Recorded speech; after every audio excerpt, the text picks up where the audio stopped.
ప్రజా టీవీ, ఇది ప్రజల టీవీ.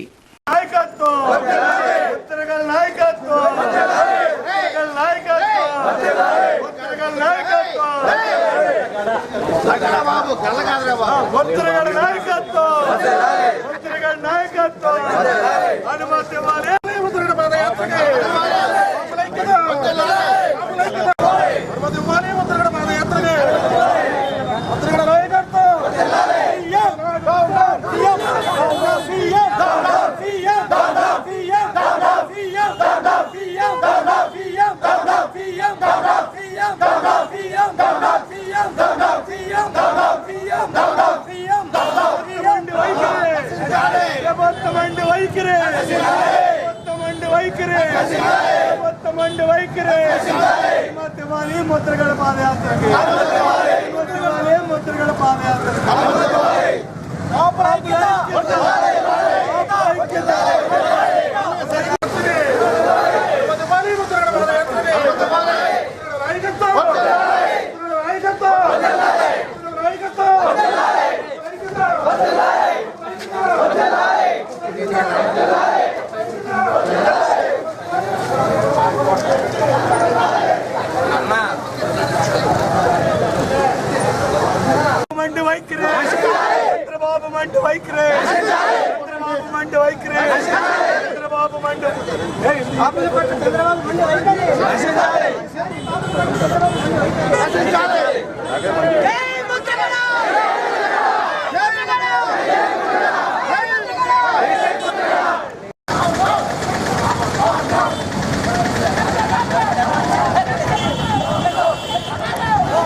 ముద్రగడ జై జై ముద్రగడ, జై ముద్రగడ, జై జై ముద్రగడ.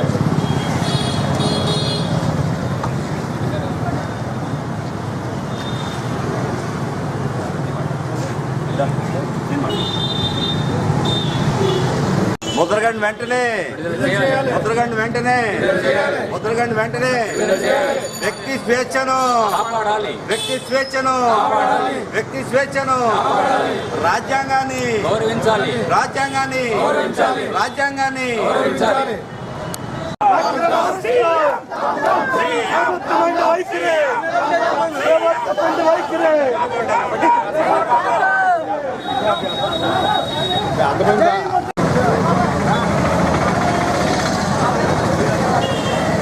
శాంతియుతంగా ప్రభుత్వం మీద ఒత్తిడి తీసుకురావడం కోసం పాదయాత్ర చేస్తానంటే అత్యంత దారుణంగా మరి నిర్బంధాలు విధించి దౌర్జన్యాలు చేసి పోలీసు యంత్రాంగాన్ని ఉపయోగించుకుని ఈవేళ రాష్ట్రంలో కాపు ప్రధానికాన్ని భయభ్రాంతులకు గురి చేయడం ఏదైతే ఉందో దాన్ని మేమంతా కూడా తీవ్రంగా ఖండిస్తా ఉన్నాం.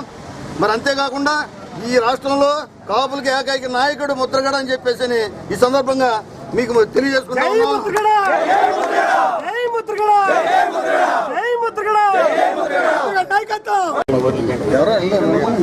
మన ప్రజాస్వామ్యానికి ఇప్పుడు జరుగుతున్న చీకటి రోజులు ఈ చంద్రబాబు నాయుడు గారి పరిపాలనలో.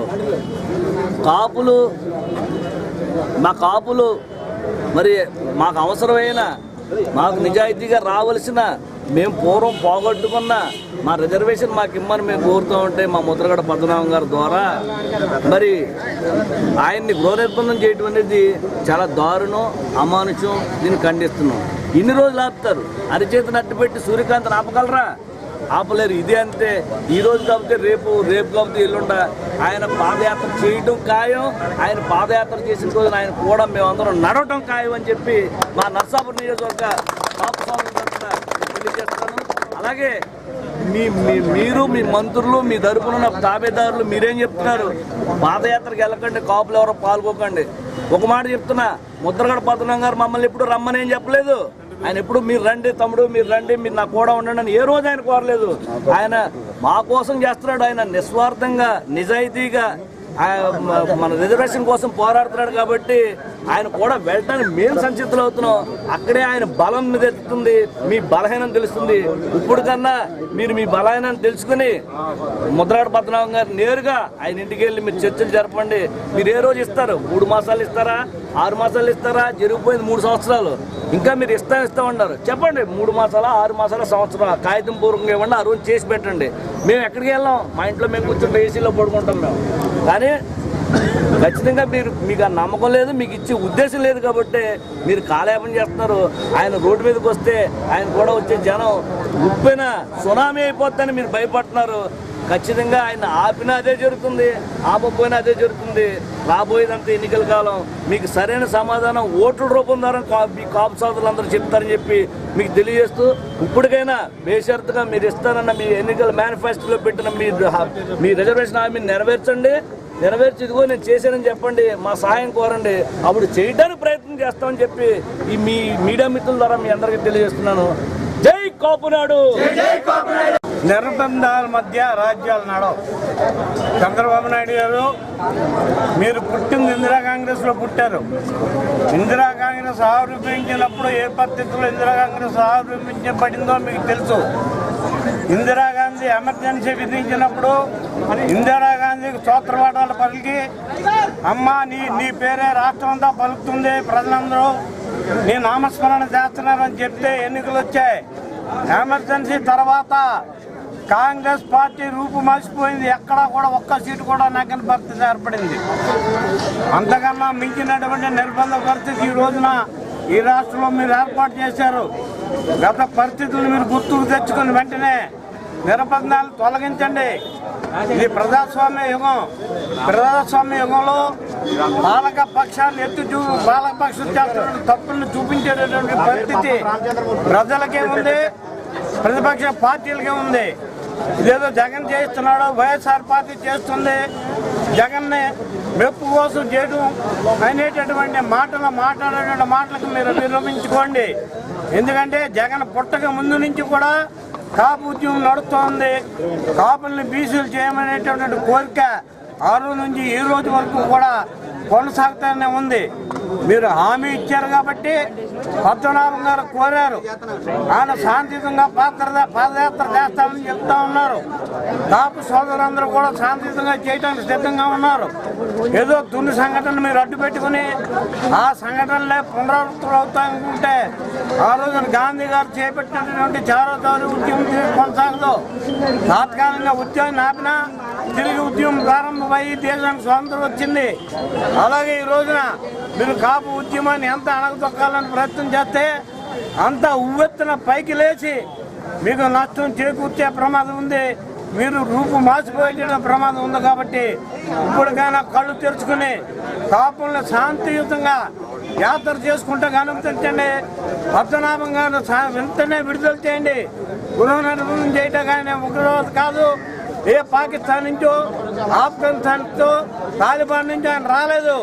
ఇక్కడ ఉన్నటువంటి జాతి కోసం పోరాడుతున్నటువంటి వ్యక్తిని మీరు నిర్బంధం చేస్తే ఆ నిర్బంధానికి తగినటువంటి మూల్యాన్ని మీరు చెల్లించక తప్పదు. కాబట్టి ఎవరిపైన నిందలు వేయకుండా మీరు ముఖ్యమంత్రిగా మీకు ఉన్నటువంటి కాంగ్రెస్లో మీరు గతంలో పొందినటువంటి అనుభవం దృష్ట్యా మీకు మనం చేస్తా ఉన్నాం.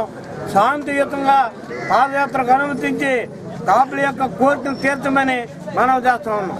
వర్గాలకు చెందినటువంటి న్యాయవాదులు ఈ రోజు తమ నిరసనని వ్యక్తం చేస్తున్నారు. ఎందుచేతంటే ఆర్టికల్ 19ని తొంగలోకి దొక్కి వ్యక్తికి ఉన్నటువంటి భావస్వేచ్ఛని అణగదొక్కాలని చెప్పేసి మనం పాకిస్తాన్లో ఉన్నామా ఇండియాలో ఉన్నామా తెలియని పరిస్థితిని రాష్ట్రంలో ఎంతో కాలంగా మరుగున పడినటువంటి విషయంగా చూస్తున్నటువంటి సామాజిక న్యాయం జరగాలనేటటువంటి విషయం మీద ఈరోజు ముద్రగడ పద్మనాభం గారు ర్యాలీ చేయడానికి, అదే పాదయాత్ర చేయడానికి నిర్ణయం తీసుకోవడం జరిగింది. ఆ నిర్ణయాన్ని ప్రభుత్వం పూర్తిగా వ్యతిరేకిస్తూ వస్తుంది. అనేక రకాలుగా ఆంక్షలు విధిస్తూ 144 సెక్షన్ పెట్టారు, సెక్షన్ 30 పెట్టారు, ఎక్కడ కూడా నలుగురు గుమ్మకూడదు అనేటటువంటి చట్టాన్ని పెట్టారు. ఇట్లాగే అనేక రకాలైనటువంటి చట్టాన్ని దుర్వినియోగం చేస్తూ వారి యొక్క హక్కులను కాలరాసేటటువంటి అధికారం ఎవరికీ లేదు.